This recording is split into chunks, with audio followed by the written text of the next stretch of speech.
오늘 저는 복음에 참여하는 자의 삶에 대한 말씀을 드리려고 합니다. 교회는 10월 마지막 주 금요일 안식일에 나의 인생, 나의 신앙이라는 제목으로 두 분의 간증자를 모시게 되었습니다. 여기서 주안점은 평범한 사람이 예수 그리스도를 개인의 구주로 영접하면 그의 삶이 어떻게 되는가에 대한 두 사람의 인생을 통해서 우리가 감동을 받고 또 우리의 삶에 적용하는 시간을 갖도록 하겠습니다. 여러분의 가족과 이웃을 초청하시면 좋겠습니다. 보니까 2주 남짓 남은 것 같아요. 고린도전서 9장 23절 이하의 말씀을 제가 읽어드립니다. 내가 복음을 위하여 모든 것을 행함은 복음에 참여하고자 함이라. 운동장에서 다름질하는 자들이 다 달릴지라도 오직 상을 받는 사람은 한 사람인 줄 너희가 알지 못하느냐. 너희도 상을 받도록 이와 같이 다름질하라. 내가 이기기를 다투는 자마다 모든 일에 절제하나니 그들은 썩을 승리자의 관을 얻고자 하되 우리는 썩지 아니할 것을 얻고자 하노라. 그러므로 나는 다름질하기를 향방 없는 것 같이 아니하고 싸우기를 허공을 치는 것 같이 아니하며 내가 내 몸을 저 복종하게 함은 내가 남에게 전파한 후에 자신이 도리어 버림을 당할까 두려워함이로라. 제가 오늘 준비한 말씀은 고린도전서 9장에서 복음에 참여하는 것이 무엇이고 복음에 참여하는 자가 인생 가운데 가장 절정은 무엇인가, 이 부분을 좀 제가 말씀을 드리려고 합니다. 오늘 설교의 요점은 실은 거룩한 부담감을 여러분들이 갖는 것이고 그리고 여러분들이 복음에 참여하는 자가 되기로 결심하는 것입니다. 거룩한 부담감. 부담감은 부담감인데 부담감이 거룩하다. 그 말은 거룩한 부담감이 있고 거룩하지 않는 것도 있다는 뜻이겠죠. 거룩한 부담감은 내가 하나님을 믿고 난 다음에 봉사를 하거나 또는 영혼을 살리는 데 가진 그 사명과 의무가 서로 섞인 감정 덩어리라고 보시면 되겠습니다. 그리고 복음을 전하는 것과 복음에 참여하는 것은 비슷한 문구처럼 보이지만 약간 차이가 있습니다. 복음에 참여한다는 것은 내가 복음을 위해서 무엇이든지 하면서 그 하는 결과를 보면서 그 축복을 내가 목격하고 참여하는 것입니다. 다시 말해서 그리스도 안에서 우리가 수고하고 구원한 사람과 영생의 상급을 맛보는 것이죠. 그 기쁨을 얻는 것입니다. 여러분이 고린도서를 기록한 사도 바울은 이방인을 위한 최고의 사도였습니다. 신약 성경 14권을 기록했는데 그 가운데 히브리서를 제외한 13권이 전부 다 이방 사람을 위한 말씀입니다. 그런데 그가 사도행전 20장 24절쯤 그의 인생의 후반전에 접어들 무렵 이렇게 말합니다. 여러분, 저는 지금 복음을 전파하기 위해서 달리고 있습니다. 저는 사명을 마치는데 제 목숨을 바쳐서라도 결코 저는 멈추지 않을 것입니다. 그리고 약 9년 정도의 간격이 있어요. 이 간격 가운데 정말로 많은 일들이 벌어지고 바울이 가택연금을 당했다가 풀려나기도 하고 또 전도하다가 잡혀서 들어가는 그 인생의 제일 마지막 그 세계 역사나 성경 역사를 보게 되면 그가 로마의 네로 황제에게 참수형을 당하기 불과 얼마 전에 AD 67년 그의 인생의 마지막 책 디모데 후서에서 이렇게 말합니다. 내가 이제는 달려갈 길을 뭐 했으니? 마쳤으니 이제 하나님이 나를 위해서 준비하는 면류관만 받으면 되는 것입니다. 이렇게 기록하고 그 인생을 마감합니다. 바울은 본문에서도 복음을 전하는 것과 그리고 자아를 살리는 것을 그 당시에 가장 유명했던 스포츠에 비유해서 설명합니다. 우리가 올림픽에서 지금 그 종목 가운데 하나인 달리기, 그리고 뭘 던지기, 그리고 권투 이런 것들은 그 당시 로마 세계에서 레슬링과 함께 가장 유명하고 인기 있고 알아주는 스포츠였거든요. 근데 그는 이렇게 말합니다. 세상 사람들도 이기기 위해서 최선을 다하는데 정말로 우리가 승리하고 싶으면 그냥 달리지 말고 어떻게 달리고요? 힘껏 달리고 정말 이기고 싶으면 자기 감정대로 살지 말고 절제하고 살라고 말하고 있습니다. 제가 최근에 어떤 방송을 보는데요. 제가 그 선수를 기억하지 못하지만 그 유명한 마라톤 그 선수가 와서 그 5km를 뛰는 방법을 강의하고 있었어요.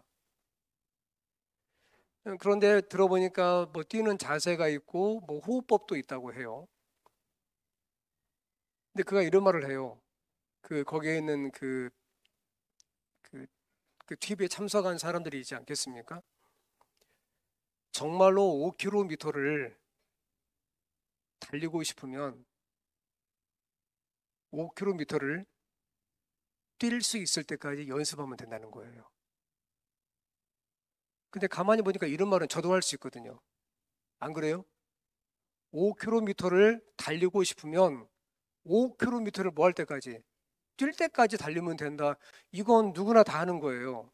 그러자 한 출연자가 묻습니다. 그건 나도 할 수 있다고. 그런데 내가 궁금한 것은 나는 달리기를 잘 못하기 때문에 5km를 달리는 자꾸 숨이 차가고 힘들다는 거예요. 그래서 숨이 차지 않으면서도 5km를 달릴 수 있는 방법이 있냐고 물어봅니다.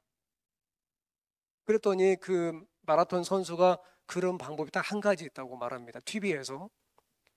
그것은 10km를 뛸 수 있는 체력을 키우면 5km는 쉽게 갈 수 있다는 거예요. 근데 그 말은 저도 할 수 또 있는 거예요. 그렇죠? 그러니까 다른 방법이 있다 없다? 없다는 거예요. 여러분 영적인 달리기도 같습니다. 강도를 높여서 훈련하고요. 숨이 차오를 때에 그 차오르는 숨을 정말 누르면서 한 발짝 더 나아가는 것처럼 영적인 세계에서도 강도를 높여서 영적인 훈련을 하고요. 기술과 체력을 강화하고 그리고 욕망과 욕심을 누르면서 절제하는 사람이 승리하는 거예요. 운동 경기 하다가 흥분한 사람은 절대 승리할 수가 없는 것처럼 영적인 세계에서도 본성에 너무나 충실한 사람은 결코 승리할 수가 없습니다. 여러분 그 신앙의 경기는 먼저 달려가는 사람이 승자가 아닙니다. 누구든지 예수님 안에서 자아를 부인하는 사람이 승리하는 겁니다. 그래서 바울은 오늘 긴 문장 9장의 전체 문장 가운데 마지막에 두 가지를 결론적으로 제시하고 있는데 첫 번째 26절입니다. 나는 다름질하기를 향방 없는 것 같이 아니하고. 여러분 이 향방의 단어를 한번 바꿔보시겠어요? 글자를 무슨 뜻입니까? 방향. 나는 다름질하기를 방향 없는 것 같이 아니하고. 그러니까 하나님 안에서 여러분들이 정말로 기쁘면서 견고하고 그리고 하나님의 은혜 가운데 머물고 싶다면 여러분 인생에 확실한 목표를 갖고 있어야만 돼요. 목표 없이 달리는 것을 우리가 방황이라고 합니다. 우리가 이제 그 성경에서 죄를 히브리어로 하타트, 헬라어로 한마르티아라고 하는데 같은 뜻이에요. 관역에서 벗어나다. 본래 내가 가야 될 그 코스에서 벗어난 거예요. 다른 말로 말하면 선으로 따지면 탈선하는 것이고 방향으로 따지면 방향을 잃어버린 것입니다. 여러분 달리기 선수가 그 트랙에서 벗어나면 어떻게 되죠? 탈락입니다. 맞습니다. 지금 보시는 이게 이제 여기에는 그 로이 로저스 롱웨이라고 써놨는데요.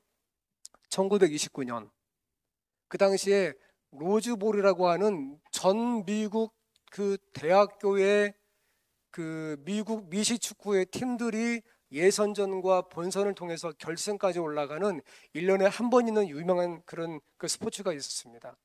근데 1929년도에 조지아주의 한 대학과 캘리포니아주의 한 대학이 결승에서 만났습니다. 아시겠지만 그때나 지금이나 그 우리가 이제 아메리칸 풋볼, 다른 말로 미식축구는 굉장히 인기가 많지 않습니까? 그러니까 4쿼터가 있는데 두 번째 쿼터 마지막에 조지아주에 있는 대학팀이 볼을 잡았습니다. 근데 볼을 받아서 같은 편 선수에게 볼을 던졌는데 알싸 그 친구가 볼을 받지 못한 거예요. 그럼 어떻게 하면 됩니까? 볼이 떨어지면 달려가서 뭐 하면 돼요? 아이, 줍는 게 뭐니에요? 밤도 아니고 잡아야 되겠죠. 그죠? 그죠? 그러니까 이 편 저편에서 달려와서 격렬하게 몸싸움을 하고 밀기도 하고 당기기도 하면서 볼을 쟁취하려고 노력을 합니다. 그런데 어떻게 하다 보니까 저 한쪽에 있었던 로이 리젤스라고 하는 선수에게 공이 갔어요. 공을 받은 거예요. 그 엎치락 뒤치락 하면서 자기는 지금 중간에 있어요. 볼을 받는 순간 보니까 자기 주변에 사람이 별로 없어요. 그래, 미젤스가 있는 힘껏 정말 불타는 의지로 골라인을 향해서 정말 최선을 다해서 돌진했습니다. 관중석에서 난리가 났고요. 선수들이 달려오면서 소리를 치기 시작합니다. 아, 나를 이렇게 응원하는구나. 더 힘을 얻어서 죽도록 달려서 골라인을 찍었습니다. 그럼 이긴 겁니까, 진 겁니까? 이긴 거예요, 진 거예요? 아, 이긴 겁니다. 근데 눈을 들어보니까 방향을 잘못 잡아서 자살골을 넣었습니다. 그게 지금 보시는 이 경기입니다. 선수가 지금 보십시오. 엎치락 뒤치락을 했습니다. 그리고 잡았습니다. 달려갑니다. 근데 자세히 보시면 같은 팀이 달려오고 있어요. 잡으려고. 결국 자살골이었습니다. 전반전을 마치고, 그러니까 4쿼터에서 첫 번째, 두 번째 쿼터가 끝난 겁니다. 전반전을 마치고 선수들이 라커룸에 모였습니다. 아무도 말하지 않아요. 미국 전체에서 결승전까지 왔단 말입니다. 근데 첫 번째 골이 자살골이에요. 코치가 말을 합니다. 좋아. 괜찮아.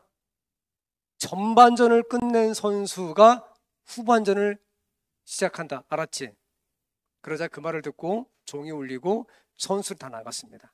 하지만 로이 지질스만 라커룸에 남아 있었어요. 코치가 말합니다. 내 말 안 들려? 전반전을 뛴 선수가 후반전을 시작한다고. 후반전을 너를 포함해서 말이야. 그러자 지질스가 코치님, 저는 나갈 수가 없어요. 모든 관중들이 저를 보고 비웃을 거라고요. 그리고 저희 팀 친구들을 볼 면목이 없어요. 저는 우리 학교 이름에 먹칠을 했거든요. 나갈 수가 없어요. 그러자 코치가 가가지고 손을 막 당기면서 말합니다. 이렇게 말해요. 루젤스, 게임은 얼마 남았어요? 반이나 남았어. 다시 한번 달려봐. 아직 끝나지 않았다고. 여러분, 누구든지 인생의 경기에서 공을 놓칩니다. 공을 완전히 처음부터 마지막까지 갖고 있는 사람은 없습니다. 가끔 예기치 않게 자살골을 넣을 수도 있습니다. 한 번은 저희 막내 아이가 초등학교 다닐 때에 운동장을 걷고 있었습니다. 삼류초등학교 운동장에 크지 않지 않습니까? 이쪽 골대 저쪽 골대, 남자애들은 공만 하나 있으면 미친 듯이 달려가잖아요. 경주하다 보니까 한 사람이 부족한 거예요. 그래, 운동장을 가로질러서 지나가고 있는 저희 막내 아이를 불렀습니다. 그냥 와서 경주하자고, 시합을 하자고. 그래, 아이가 난 잘 못한다고 했습니다. 괜찮다고. 한 사람이 부족하니까 거기에 서 있기만 하면 된다고. 그래, 저희 아이가 공을 못 차지만 거기에 들어가서 거기 서 있었습니다. 근데 여기는 선수는 공이 자기에게 왔습니다. 그래, 있는 힘껏 공을 찼습니다. 자살골이었습니다. 그날 저희 아들은 그날부터 축구팀에 들어가지 못했습니다. 단순한 이야기지만 이것을 확장시키면 여러분과 제 삶 속에서 얼마든지 발생할 수 있습니다. 잘 살고 싶어요. 하지만 그렇지 못합니다. 좋은 사람 만나고 싶습니다. 하지만 인생이 그렇지는 않아요. 내가 최선을 다해서 인정받고 싶습니다. 그렇다고 한들 모든 사람이 나를 인정하는 것은 아닙니다. 이런 경우에 하나님은 어떻게 하시던가요, 여러분? 코치와 똑같습니다. 괜찮아. 아직 끝나지 않았다고. 얼른 힘을 내서 경기장으로 들어가라고 격려하십니다. 과거에 사로잡히지 말고 눈앞에 있는 뚜렷한 목표를 향해서 멈추지 말고 전진하고 나아가라고 말씀하시는 거죠. 따라서 그리스도인의 삶에서 중요한 몇 가지가 있는데 그 가운데 하나가 뭐냐면 뚜렷한 목표를 가는 것입니다. 하나님을 향한 분명한 방향을 가는 것이에요. 이런 사람의 공통점은 하나님 중심으로 살아가면서 하나님의 날 중심으로 한 주간을 설계합니다. 가끔 넘어지지만 그러나 거기에서 결코 멈추지 않는단 말이에요. 여러분, 다시 강조하지만 하나님을 믿는 사람들의 인생의 경주는 다른 사람을 제끼고 승리하는 게 아니에요.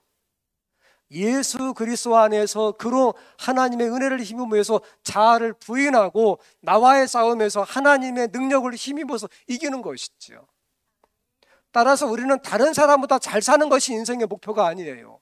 다른 사람과 더불어서 같이 힘을 내서 살아가는 것이 우리의 삶의 일부란 말이에요. 두 번째는 우리 몸을 쳐서 복종시키는 거예요. 내가 내 몸을 쳐 복종하게 함은 내가 남에게 전파한 후에 자신이 도리어 버림을 당할까 두려워함이로다. 여기에서 내가 내 몸을 쳐서 할 때 쳐 이 말이 헬라어로 휘포피아조인데요. 휘포 뭐뭐 아래에 있다는 뜻이에요. 피아주는 앞으로 나아간다는 뜻이에요. 휘포피아주. 눈 밑을 치자. 주먹으로 눈을 때려가지고 눈 밑을 멍들게 하다, 그런 뜻이에요. 굉장히 강력한 뜻입니다. 내가 내 몸을 쳐 복종하게 함은, 여러분 그 바울이 살던 당시에는 권투할 때 장갑이 있었어요. 지금 같은 장갑은 아니에요. 소가죽으로 만들었는데 어떤 경우에 장갑의 이 주먹 앞부분에 요만한 노스의 조각을 달아서 더 파워를 키웠습니다. 그래서 권투하다가 한 대 맞으면 눈밑이 어떻게 돼요? 벌겋게 멍드는 거예요. 계속 맞으면 어떻게 됩니까? 눈밑이 멍들어서 터지겠죠. 이런 뜻이에요. 내가 내 몸을 친다는 것은 내가 내 몸을 그냥 대충 산다는 게 아니고 정말 절제한다는 거예요. 그리고 그 밑에 보면은 내 몸을 쳐서 복종하게 하면, 이 말씀이 있어요. 복종한다 이 말은 본래 문자적 뜻은 누구누구의 종이 된다는다, 누구누구를 종으로 삼다, 그런 뜻입니다. 이게 뭐냐면 타고난 천성과 후천적으로 형성된 우리의 품성, 어떤 고통의 대가를 지불해서라도 끝장을 보라는 거예요. 적당히 믿고 적당히 하나님을 부르고 적당히 신앙하지 말라는 거예요. 그래 성경 주석은 이렇게 부언합니다. 본성의 욕망과 열망에서 나온 자극과 갈망은, 무슨 말씀인지 아시겠어요? 자극이 생기고 갈망이 있는데 본성의 욕망과 열망에서 나오는 자극과 갈망은 어떻게 해야 된다고요? 이건 없애야 한다는 거예요. 소멸시켜야 한다. 이 일은 의지를 그리스도에게 굴복시킬 때에만 뭐하다? 가능하다. 우리가 스스로 할 수 없다는 거예요. 우리가 우리의 의지를 하나님께 굴복시킬 때에만 내가 가지고 있는 내 삶의 한계와 자극과 갈망이 정리가 될 수 있다는 거예요. 여러분, 하나님의 말씀을 믿는 그 변화가 없는 신자가 가끔 있습니다. 이게 반대를 만나면 저항에 대해서 툭하면 화를 내는 경우가 없지 않아 있어요. 가끔씩 자기도 이렇게 절제할 수 없는, 통제할 수 없는 그런 못된 성격이 여과 없이 이렇게 폭발할 때가 있습니다. 왜 그렇죠? 영감의 기별은 이렇게 정리합니다.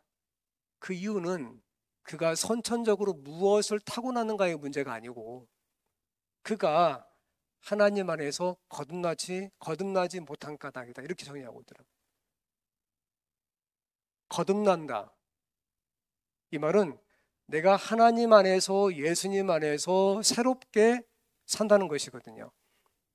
그러니까 정리하자면 하나님의 성령께서 여러분 마음에 역사하시면 진리가 여러분의 마음에 거하게 되고, 그러면 여러분의 생각에 깨어나게 되고, 그리고 하나님 안에서 하나님의 것을 붙잡고자 하는 소망이 생기고 하나님과 협력하게 되죠.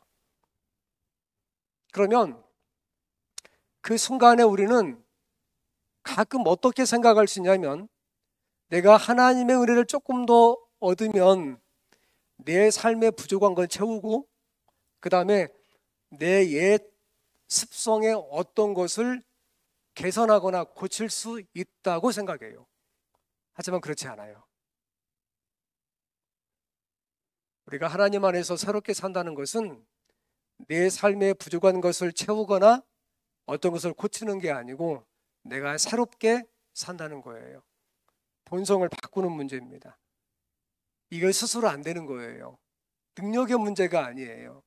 그래서 우리가 예수 그리스도에 대한 믿음으로 말미암아 내가 내 몸을 쳐서 하나님 앞에 의지를 갖고 복종을 시키는 거예요. 그런데 복종을 시킬 때에 내가 가지고 있는 본성과 과거의 습성이 나를 끌어내리기 때문에 이거 만만치 않거든요. 대부분 경우에서 우리가 패배한단 말이에요.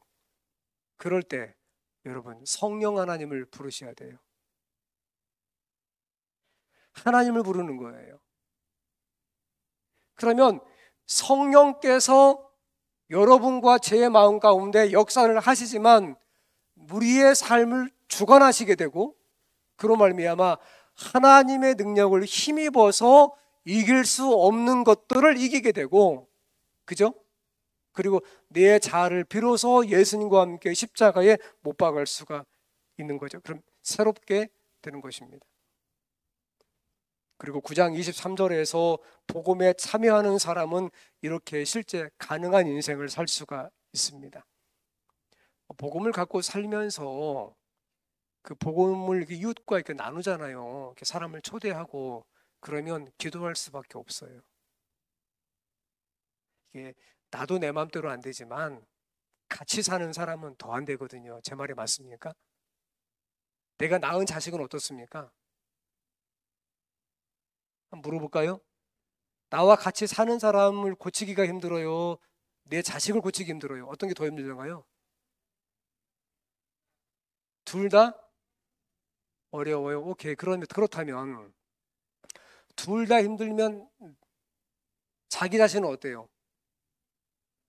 더 힘들어요? 그러면 여러분의 인생이 힘든 것밖에 없네요.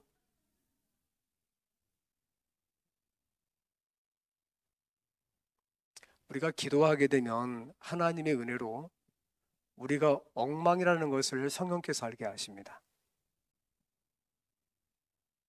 사탄은 자꾸 여러분의 영혼에 이렇게 말을 하죠. 괜찮다고.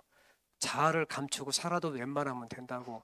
그래도 다른 사람에 비해서는 착하게 살지 않냐고. 하지만 그렇지 않습니다.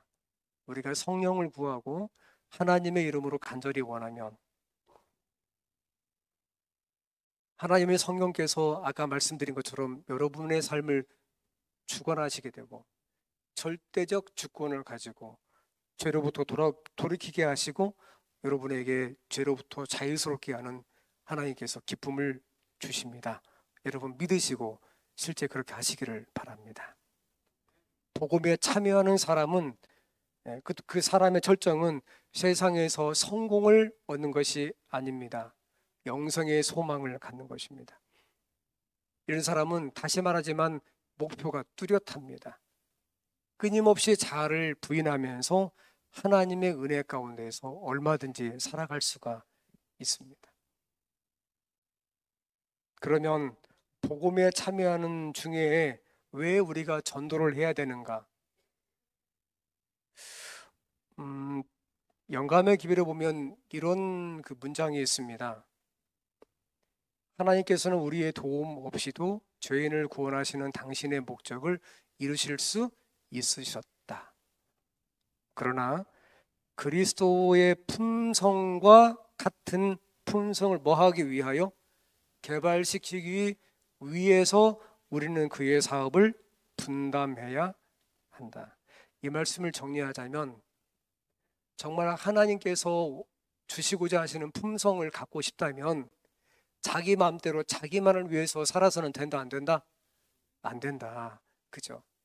다른 사람을 위해서 기도하고 봉사하기도 하고, 아울러 여러분, 죄인을 구원하시는 하나님의 목적에 부합하게 우리가 한 사람 한 사람 가진 달란트는 다르지만, 그죠? 전도하는 그런 신자가 되는 것입니다. 그 과정 가운데에서 영감의 기별은 그 과정 가운데에서 예수님의 품성을 우리가 나누어 받을 수 있다고 확언하고 있습니다. 여러분, 세상에서 가장 중요한 것이 있다면 그것은 뭐냐면 사람을 살리는 거예요. 사람을 살려서 80살이나 90살 먹게 하는 게 아니고 영원히 살리는 것입니다. 이것을 위해서 여러분의 인생 가운데 어떤 것을 대가로 지불할 수 있다면 여러분들은 정말로 복음에 참여하는 신자가 될 수 있을 것입니다. 여러분, 2차 세계대전은 1939년에 독일이 폴란드를 침공하면서 시작합니다. 나라가 붙어 있거든요. 그리고 1년 후 1940년 나온 이 사진의 주인공인 그 쉰들러는 폴란드의 어느 마을에 식기 공장을 세웠습니다. 전쟁이 일어나니까 이게 식기가 필요하잖아요. 그러다 보니까 유태인들을 잡아갔는데 그 잡아간 유태인들을 또 데려와 가지고 자기 공장에서 그러니까 돈을 주지 아니하고 일을 시켰어요. 그래서 짧은 시간 내에 대단히 많은 돈을 벌었습니다. 공짜인 거죠. 그리고 이 돈이 얼마나 많아지는지 정말로 전쟁 중에 정말 아주 대박이 난 겁니다. 근데 오늘 갑자기 독일 정부가 그 마을에 있는 공장을 폐쇄하고 유대인들을 전부 다시 수용소로 이렇게 보내버렸습니다. 근데 가만히 보니까 수용소로 돌아간 유대인들 가운데에서 아프거나 일을 못한 사람들을 선별해가지고 기차에 태워서 다른 곳으로 보내요. 그리고 다시는 돌아오지 않아요. 가만히 신둘레가 알아보니까 기차에 태워서 떠난 사람은 전부 다 죽은 것이죠. 독일 사람 신들러, 사업가, 내 인생에서 가장 중요한 것은 돈을 모으는 것. 근데 그 식기 공장에서 유대인들과 함께 얼마 기간을 보냈잖아요. 자기 인생을 이렇게 돌아보기 시작해요. 내가 이렇게 해서 돈을 많이 벌고 사람의 목숨의 대가로 내가 부를 축적한들 내 인생에 무엇을 얻을 것인가. 그래 신둘라가 나서기 시작합니다. 그 포로 수용소의 장교인 괴트라는 그 장교와 친분을 쌓기 시작합니다. 그리고 어떻게 하냐면 다시 식기 공장을 작업을 해가지고 오픈하고 난 다음에 유태인을 한 사람씩 부르면서 돈을 주기 시작해요. 장교한테 10명을 보내면 10명 값을 주고 100명을 보내면 100명 값을 주고. 근데 가만히 보니까 이것 갖고 안 될 것만 같아요. 왜냐하면 자꾸 기차가 왔다가 가고 기차가 왔다 가거든요. 그래서 독일 사람이지만 체코에 공장을 세운다는 명목으로 이 장교에게 접근을 다시 하게 되고 그러면서 사람이 필요하다고 합니다. 정부를 위한 일을 하고. 그 다음에 어떻게 하냐면 과거에 그 시골 마을의 식기 공장에서 일했던 사람들을 찾기 시작해요. 그리고 거기에 함께 일했던 사람들을 불러서 사람들을 찾으면서 명단을 적게 합니다. 그 명단 가운데 하나가 이 명단이죠. 좀 오래된 게 하지만 그때 타이핑을 친 거예요. 다는 찾지 못해요. 1,100명을 찾아요. 그리고 자기가 있는 모든 재산을 사람 수로 나누어서 1,100명의 그 돈을 지불하고 그들의 명단을 확보해서 기차에 또 태웁니다. 그리고 체코로 보내요. 체코로. 그리고 그네들은 체코의 그 마을에서 특별한 일을 하지는 않았지만, 그러나 그 마을에서 전쟁이 끝나기까지 한 사람도 이탈자가 없이 보호를 받습니다. 전쟁이 끝났습니다. 쉰들러가 공장에 갑니다. 그랬더니 공장의 그 유태인들 가운데에서 어떤 사람들이 그 치아 이빨을 뺐는데 금이빨을 빼요. 그걸 녹입니다. 그리고 반지를 만들어요. 그걸 쉰들러에게 줍니다. 근데 쉰들러의 그 받은 반지에 이렇게 새겨져 있습니다. 한 생명을 구한 자는 전 세계를 구한 것이다. 탈무드에 있는 말입니다. 쉰들러 실존 인물입니다. 여러분, 가족을 구원한 것보다 중요한 것은 없습니다. 하나님께서 이것을 위해서 여러분 한 사람 한 사람을 여기에 부르신 것입니다. 우리가 세상에서 아무리 많은 것을 얻어도 기억하십시오. 우리의 것이 아닙니다. 우리가 갖고 있는 옷 잠시 입다가, 그리고 우리가 가지고 있는 인생 잠시 살다가, 우리가 사는 집 잠시 입다가 결코 우리의 것이 아닙니다. 당장 나에게 있을 때에 내 것이라고 우리가 착각을 할 뿐입니다. 하나님께서 여러분 한 분 한 분을 이 교회로 부르셨습니다. 가족과 이웃에게 돌아가십시오. 그리고 그들에게 복음에 참여하는 자의 삶이 무엇인지를 여러분의 가정과 여러분의 세계 속에서 그대로 보이십시오. 가끔 여러분이 가지고 있는 선하지 않는 툭 튀어나오고 있는 본성과 습성 때문에 괴로워할 수 있습니다. 하지만 기억하십시오. 이제 전반전이 끝나고 후반전이 남아 있습니다. 제가 한 사람의 이야기를 하고 마치려고 합니다. 누군지 아시겠어요? 혹시 이분? 그 미미 샤펜버그라는 사람인데요. 우리 한국말로 사움태라고 부릅니다. 사움태.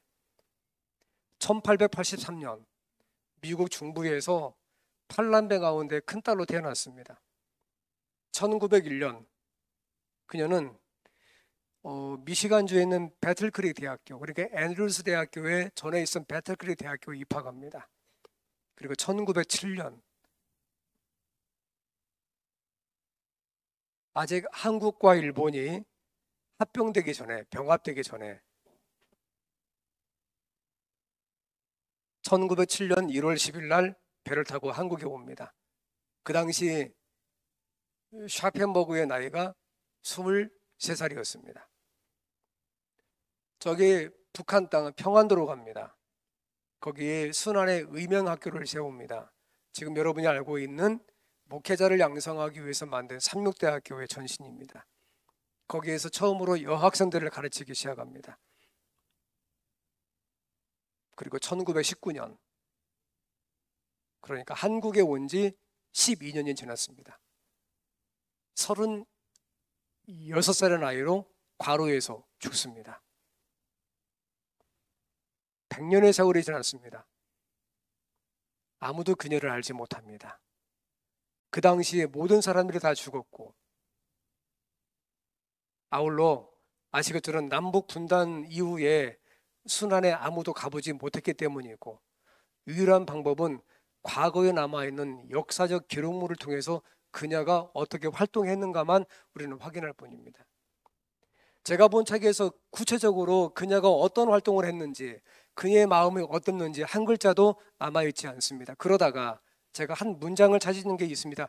1920년 1월 달, 그러니까 그녀가 죽고 난 다음에 그 다음에 교회 진압에 105년 전 일이죠. 이런 글귀가 있었습니다. 사랑하는 우리의 누나 샤펜버그, 조선을 위하여 그렇듯 사랑하여 막대한 근면과 고심으로 행하던 일, 심한 병을 얻은 후에도 힘쓰던 일, 지금 잠든 누나의 훌륭한 모본을 힘써 따르기를 포고하노라. 전혀 우리와 관련이 없는 다른 민족, 다른 언어. 하지만 하나님을 영접하고 난 다음에 그녀는 복음에 참여하는 자, 그리고 한국 땅에 와서 길지 않는 그의 인생에 모든 것을 대학을 졸업하고 준비했을 때 모든 걸 여기에 힘껏 달리면서 여기에서 모든 걸 사용했죠. 그리고 우리는 압니다. 모든 사람의 그녀를 기억하지 못하지만 하나님께서 기억하시고 주의 생명책에 그녀의 이름이 있음을 우리는 얼마든지 알 수 있습니다. 성도 여러분, 우리가 지금 여기 있는 것은 우리의 선택인 것처럼 보이지만 하나님의 은혜입니다. 따라서 예수를 믿는 사람은 다 빚을 진 사람입니다. 누구 때문에 우리가 여기에 있는 것입니다. 누구의 전도를 받은 거예요. 어떤 사건이 있었고 사람이 있었고 여하튼 갑자기 내가 여기 있는 것이 아니고 하나님의 어떤 은혜가 여러분 각자에게 있었기 때문에 오늘 여기에 있는 것입니다. 대한민국에 복음이 들어온 것은 역사 가운데 잊혀질 수많은 이런 사람들의 헌신과 달리기에 의해서 그 결과로 얻은 것이죠. 집으로 돌아가십시오.